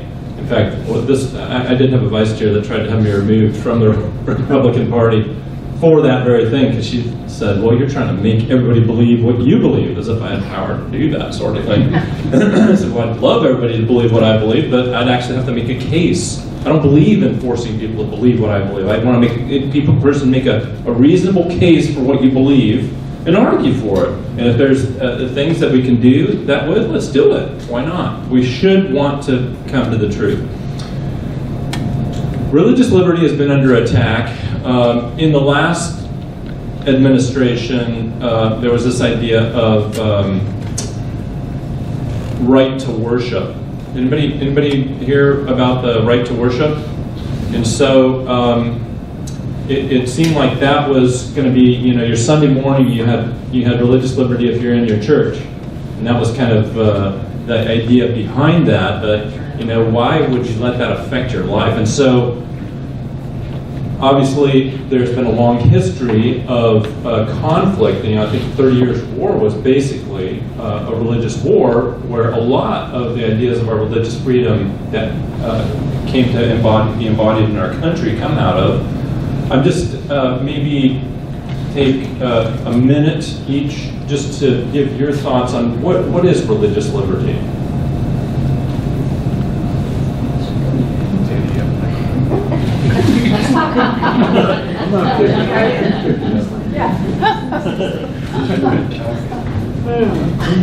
What is religious liberty? Our relationship with God is very personal. Whether you go to a church and have someone help to interpret it for you, or you interpret on your own, your relationship with God is a very personal one. I'm sorry, what was the question? What is religious liberty? Religious liberty. Oh, religious liberty. And so it's going to, like he said, no two belief systems are going to be exactly the same. Even within the same church, you'll have lots of differences. But it's the respect for everyone else that's there. You're free to worship yours. Someone else is free to worship theirs. You don't conflict with each other. You get along. You're respectful. And laws don't interfere with your ability to practice your faith. Yeah, a great question. So I think the idea of religious liberty is something we often lose sight of, especially in our day and age right now. And it's that ability to practice our faith freely and to engage in sort of the marketplace of ideas. But it also has, like I was mentioning earlier, comes with a lot of responsibility. Our religious liberty is contingent upon us living lives of faith. And so I think that's a critical element of that. I think back to a few years ago, and it might still be working its way through the courts, but as you recall, with the passage of the Affordable Care Act and some of the mandates that handed down, you may be familiar with the story of the Little Sisters of the Poor. And them having to comply with mandates of the Affordable Care Act, they would never have to or need to take advantage of. And there was a forced compliance with that had worked its way through the courts. And I think it's things like that, that signify or emblematic of kind of the assault on religious liberty that we often see in our society. So I think religious liberty is our opportunity to live out our faith freely, but it's also the responsibility to live out that faith freely. So I think religious liberty in my family is all inclusive. My brothers, my parents were Mormon. Ted and I, we were non-denominational. We don't go to a specific church. I love my brothers. They love me. They don't judge me because I don't go to their church. So I think that your religious liberties, it's all of us, all mixed together. We can all, we make it work. Okay. I was listening recently to a guy, Wayne Grudem. Anybody heard of Wayne Grudem? And so he was talking about 5 wrong views of government. He talked about government should compel religion. That was the first one that he said was a wrong view. Government should exclude religion and keep it from the public square. Third was all government is demonic and Christians should stay out of it. Fourth was do evangelism and not politics. And fifth was do politics and not religion. And so thinking about that, when you say that people ought to be able to practice their faith, I'm assuming not just within the church walls. You're talking about throughout their life. I'm just curious. What are the boundaries of that? In ancient societies, in ancient say Canaanite or pagan societies, part of people's customs were to sacrifice children so they would get rain for their crops, and I'm kind of thinking maybe that might be something that you would object to. So I'm just curious if you can identify, because all laws are going to be based on some sort of moral premise, and so how do you distinguish between, okay, well that I don't think we're going to allow. How do you distinguish that? Well, for me, that's easy. Life is precious. So how sacrificing anything or anybody is wrong. I have to look at myself in the morning, in the mirror, and at night, typically when I'm brushing my teeth. And I have to know that I did everything that I could so that my grandkids, so that my kids, my great-grandkids have a life with morals, with they can pray to God if they want to. They can, if they go to school, they can say God, they can say Jesus. So for me, making laws to stop you from doing that, that's wrong.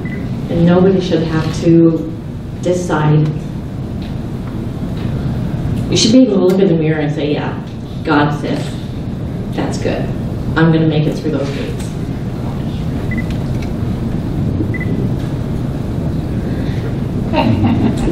Well, my wife and I don't have kids yet, but I'm sure there are some times where parents in the room might still want to sacrifice their kids. I'm just from what I've heard. Yeah, not the grandkids. This morning. Yeah. Well, there's your headline for the news: local GOP chair threatens. I think your point is well taken, Phil. If I were just going to practice my faith within the walls of my church, I probably wouldn't be doing it very well. I probably wouldn't be living up to, that Christian call to live out the gospel in a public way. And so, there has to be some mechanism to bring that out into the community. And I think, one of the things that I think is paramount to that is having a well-formed prayer life. When difficult decisions, unfortunately in local government, at least at the county commission level, we're not, we're focused more on filling potholes and making sure there's enough sheriff's deputies, and we're a different kind of government than what you see in Olympia. There's most days I'm very grateful for that. But I think just the one thing that we have to do without question is when we face difficult decisions, we need to take it to prayer.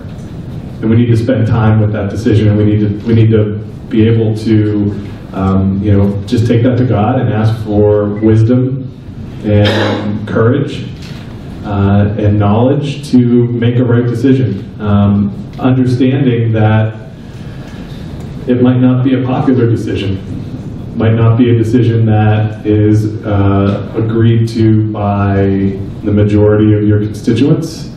You know, it might be a minority viewpoint, and you have to live with that.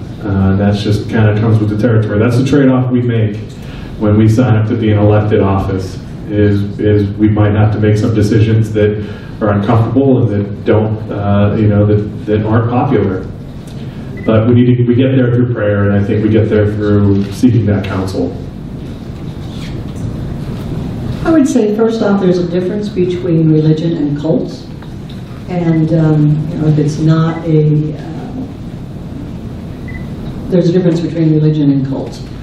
But even amongst religions, let's say you look at Islam, and you could have honor killings. That would certainly deviate from our version of Judeo-Christian life and protection, you know, those sorts of things. So to some degree, it's going to be what is the norm in religion around you. You know, I don't live in a Muslim territory or an Islamic territory, so I don't have to worry about the honor killings. You know, there are jurisdictions in our own country that have to deal with a lot of these other issues, broader issues, other faiths, including Muslim faith, things like that, Sharia law, things like that. Fortunately, God hasn't placed me in that position. I get to worry about my little neighborhood, my little community, Mason County, and we are by and large a Judeo-Christian county, so those are the tenets that I work with.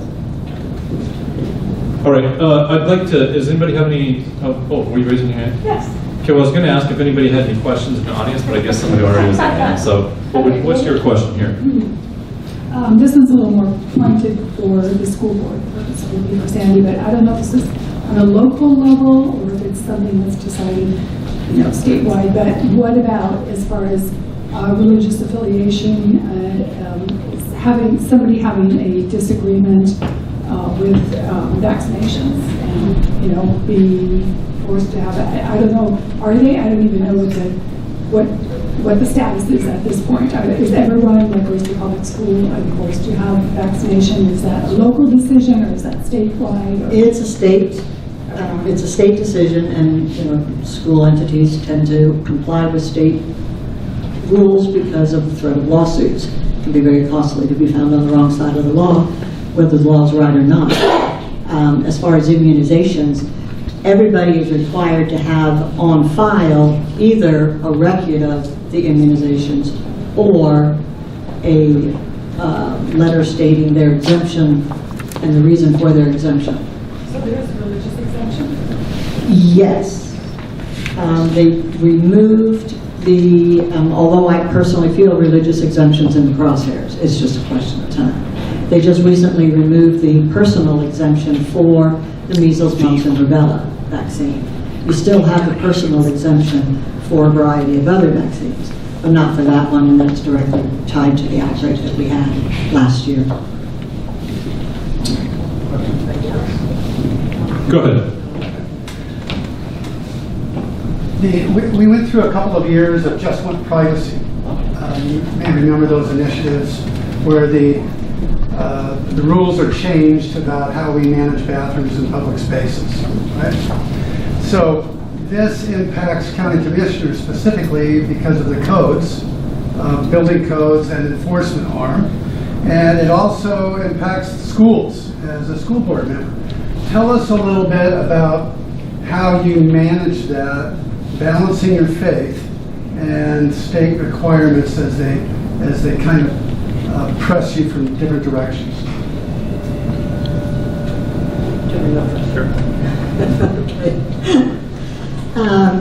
When that first came down several years ago, that we were going to have to tackle that as a policy, I learned real quickly two things.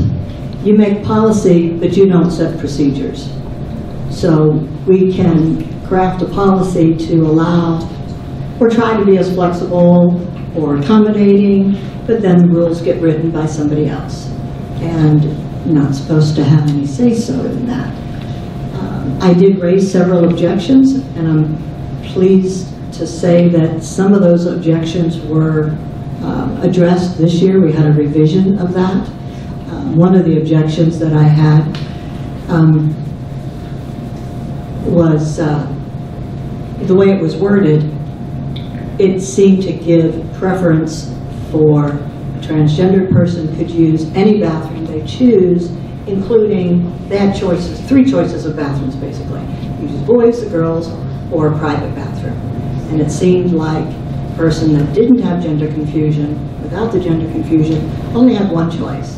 And I wanted to ensure that that person at least had the choice of also having a private bathroom at their disposal. And that was the real sticking point for me in trying to get that, and that's the change that was made this year that I'm very pleased to say. Now there's no question, anybody can use a private bathroom. It lends itself to a whole host of other problems. You know, you talk about the proverbial slipping down the slippery slope. You know, we're talking field trips, we're talking sports, we're talking, you know, camp. You know, we kind of did away with the overnight camp because there was getting to be an issue with where we're going to put some of these students for overnight things. So it has just really opened up a can of worms in a lot of areas, and sports is going to be a big problem. Yeah, so at the county, we haven't had to deal with this issue in my time there.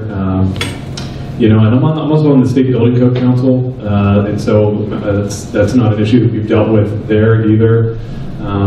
You know, and so I haven't seen any of that coming down here that we've had to deal with. I don't know if Commissioner Trask has, but that's one of those other things. We'd have to take it as it came to us, and would have to see, you know, what the state would mandate. We are, as counties, in law, we're called a sub-agent of the state, and so there's, not surprisingly, very little choice that we have on some things, and so I would be looking to see what flexibility we did have if that came before us, but as of now, I haven't seen any of those issues come up at the county level. I've only been there for a year, and in the commission building, we have a men's room and a ladies' room, and I believe we do have other bathrooms, but it's never come up. I'm thankful that it hasn't. It sounds discriminatory to me, having a male room and a female room. That's discriminatory. So number one, you guys are violating the law by discriminating. I would like to ask you about HR 5, House Resolution 5 from the federal. If you have knowledge about that, could you help explain what some of the implications of that passing would be? So far, so HR 5, if you don't, it's awful. It's terrible.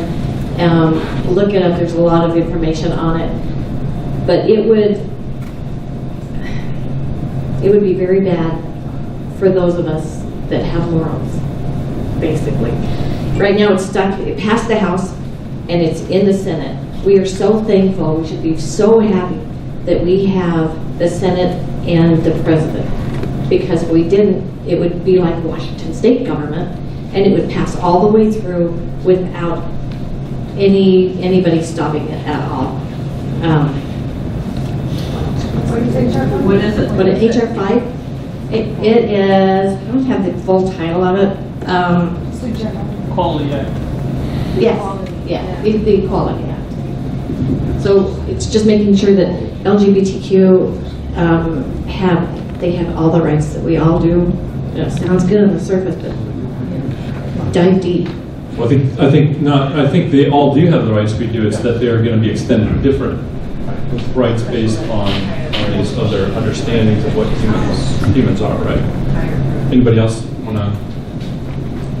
You know, that's an issue right now starting at the federal level. I have a little while, I hope, till it percolates down to the school board level, and it'll certainly be a challenge and need a lot of prayer and support and understanding when we have to deal with that one. let's say if. Yeah, so this, I mean, I didn't do my homework last night. Phil did send this to me, but I didn't read through the legislative text. It sounds like it's something to keep an eye on. As Commissioner Trask mentioned, there are those checks and balances that are in place, and it might be a good question for our congressional candidate in the room to discuss as well. But it's just like all other bills introduced at the federal and state level, deserve an amount of scrutiny. I think there's a question back over here. Steve Foster, what's your view on Sharia law versus the Constitution? Pretty simple, I'm pro-Constitution. My oath of office was to swear to uphold the U.S. Constitution and the Constitution of the state of Washington. Does not mention Sharia. I think all of us took the oath to uphold the U.S. Constitution and the Washington State Constitution. And Sharia law has no place. Well, there is a place in the educational system right now that teaches Sharia law, and Muslims in our kids. Is that here? I don't know. Shelton Schools is not, although I will say that annually I do get a newsletter, or a email from CARE, Center for American Islamic Relations, informing me that, you know, if we have any Islamic kids and students, we have any Islamic students in our population, we need to give them every accommodation possible. And I always say, thank you for your email, but we don't have to, I don't have to deal with it at this time. I'll just add this too, you know, Sandy has a tough job being on the school board. My grandfather was on a school board for a number of years in Pennsylvania, and it's one of the most consequential and difficult jobs you can have in elected office. But I don't want people to lose sight of the fact that parents remain their child's primary educator. And so there's also an obligation from our, we look at strengthening our families, that parents continue to play a strong role in forming their children, whether that be intellectually, physically, spiritually, emotionally, and so I think there's only so much that we should be sacrificing to public schools in order to, I think we have a lot of responsibility when it comes to educating our children at home. I went to Catholic school, I went to public school, and had a brief homeschool stint, so I've touched all the bases there. So I have a little bit of experience in each, and I think there are some really committed and dedicated public school teachers that do a great job. And I think there are some really committed school board members that also do a great job in making sure that children get the kind of education that they need to be successful in the world, but a lot of the responsibility still resides at home with the parents. You know, one other thing that does pertain to the local level, and this is a little bit more insidious, and that is codes. And one of the pastors I was talking to this last summer was telling me that they're looking to build a facility in Shelton as the city codes. And after he went in and kind of made it known, he found out then they updated the code there in Shelton. There's nowhere that they could actually build it, according to the code, or even acquire a facility. Apparently, if you were to buy a church, you couldn't use it as a church. And so it seems like a lot of things are put in place. And I don't know whether people are doing this, from what their motive is. We can only guess at what the motive is, but I'm sure there are people out there that would like not to have any churches around there. And how would you address something like that? Is that something that Mason County affects Mason County as well, or what are your thoughts about that? I don't deal with it. I'm not aware of anything in our code that would be prohibitive to that. I'm surprised to hear that there are issues with the Shelton City Code. Maybe if there is a problem with, I don't know how many churches we have being built in the county, but would be something we would have to address if there was something there that was precluding that kind of a church siting or building. Okay. Question back in, oh yeah, Pat. I think I will respond Oh, to go that ahead. from a school perspective. Not necessarily code, but when it comes to student activities and clubs and whatnot, any religious organization has the same right to use the school facilities in the same capacity as any other club. So if a student were to start a Christian club, it would have to be permitted to be, the facilities and the times would be the same as for any other club. And so while that's not a code, that's kind of a student or a school correlation that I can make to code. Okay, I am sorry you were precluded by the panelists there. Go ahead.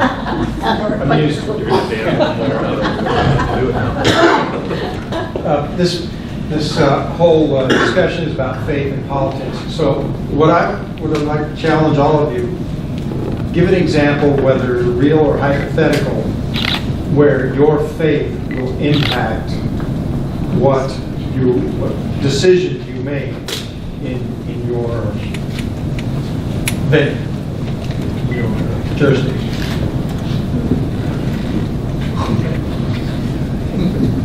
Give us some time to think about that one.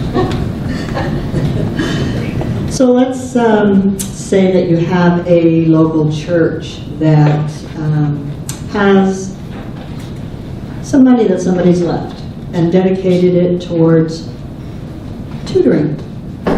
Let's say they want to do some public outreach.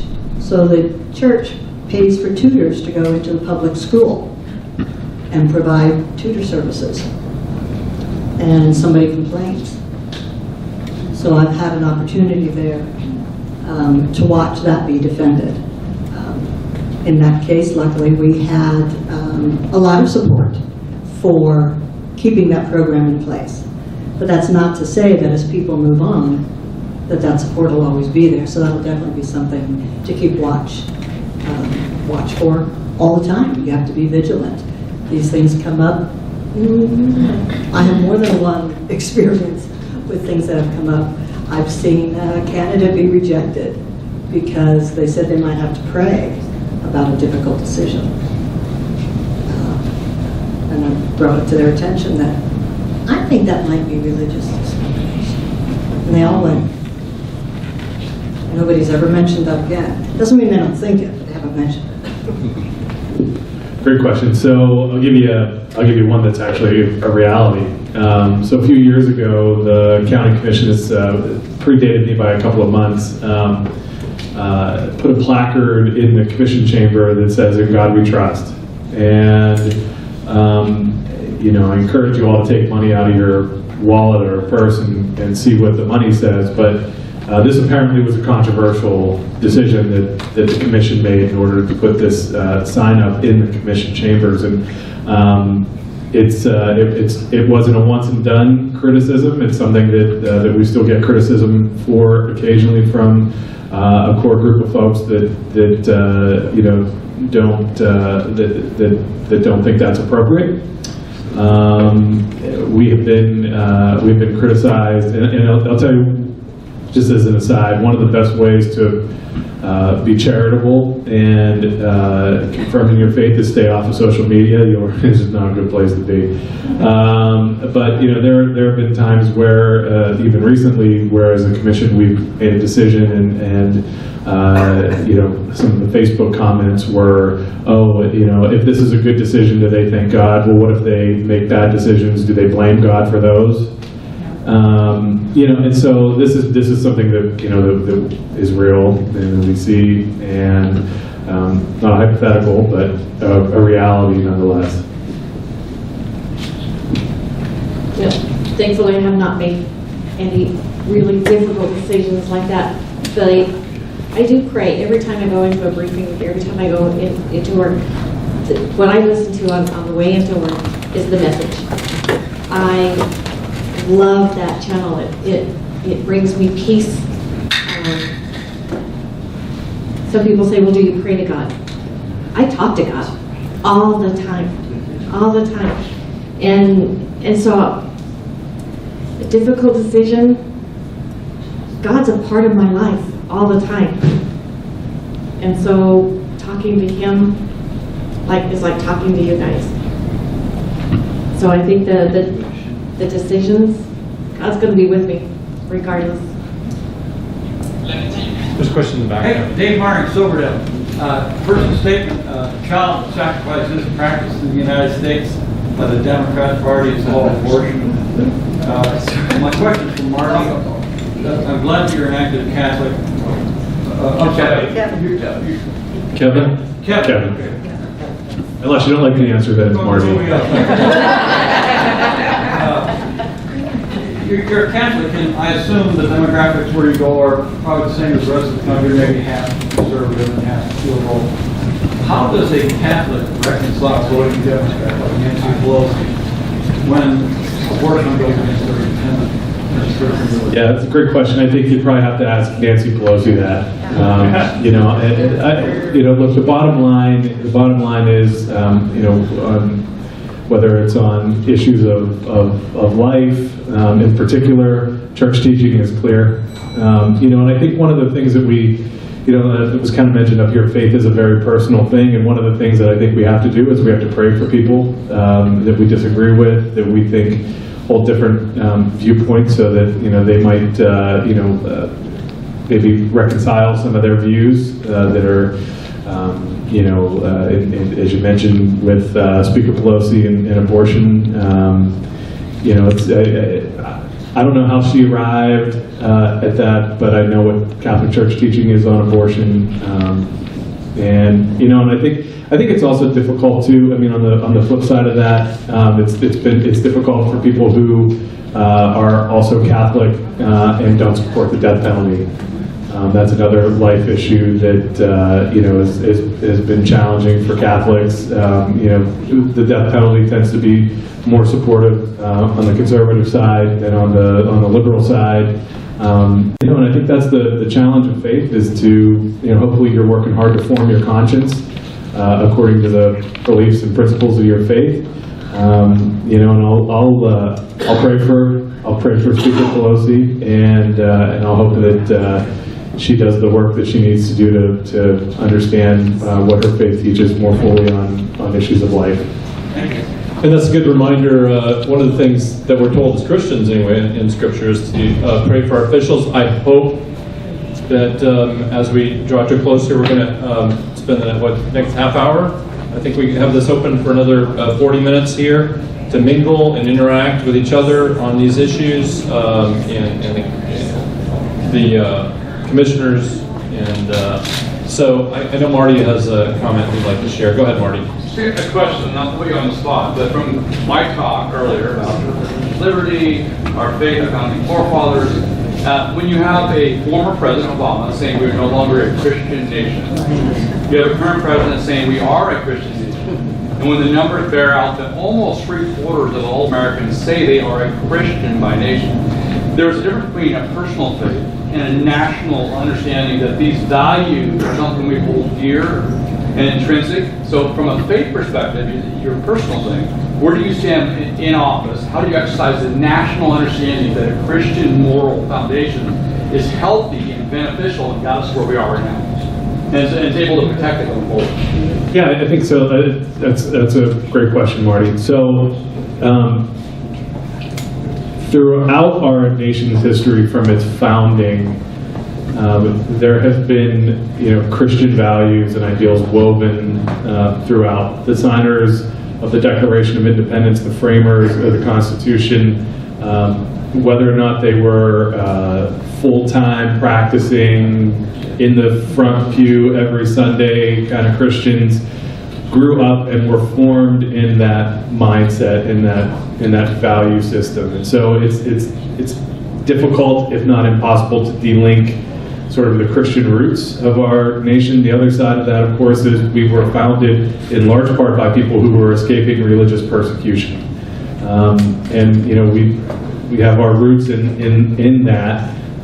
And we have to also be mindful of the religious persecution that exists throughout the world today, and we need to be strong and shining examples of religious freedom and tolerance in our nation, so that we continue to be a beacon for those who are oppressed in their own lands. I think in particular, if you look at the Catholic Church in China, You look at Christians in Africa and in the Middle East. There's examples after examples where there's this kind of a persecution that still exists. We can't turn a blind eye to that reality either. And then I'll also make a book recommendation for folks that might be interested in learning a little bit more about sort of the fundamental relationship between Christianity, in particular Catholic Christianity, and public service. Go home and hop on Amazon and buy Render Unto Caesar by Archbishop Charles Chaput, who is retiring as the Archbishop of Philadelphia. Really gives a great framework for our nation's Christian heritage and shows how it's nearly impossible to de-link our Christian identity from our founding in the United States. And that isn't to say that we should we should be intolerant of other faiths. We have to, as Phil was saying, we have to allow enough space in our society where we can disagree, but we also have an opportunity to be good evangelists for our Christian beliefs, and hopefully that kind of dialogue will continue to benefit our nation.